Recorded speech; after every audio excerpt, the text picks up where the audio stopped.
Hi, my name is Roshan Sohail, and once again, I'm here to Roshanize your world with a story. Before Apple and Microsoft, IBM was the dominant player in the mainframe computer business.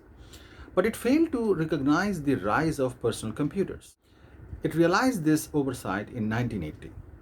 But by that time, Apple had already become a $100 million company.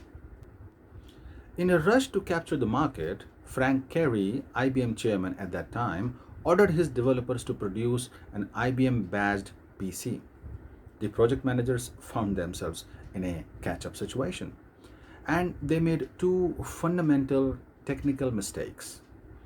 They decided to outsource two critical elements of the new computers: the microprocessor and the operating system. Intel agreed to supply the chips, and a relatively small, unknown software company agreed to supply the operating system. Both these companies had a profit sharing clause in their agreements with IBM, which meant that when an IBM computer sold, both Intel and that software company would get a share of profit. As the PC industry exploded, IBM started selling computers in large numbers. But the company ended up giving away most of the profits to Intel and that software company. Could you figure out which company it was? Yes, Microsoft. More than a decade later, IBM was still manufacturing more PCs than any other company, but its personal computer division was losing money.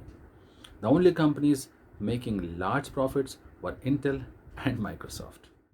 To this day, Intel remains the dominant player in the microchips industry and Microsoft in the software industry. Friends, business leaders who can confidently predict the future eventually create the future. They leap upon the opportunities where they see long term profits. If you have a set of eyes that can look into the future, you will always be having great deals. All the best.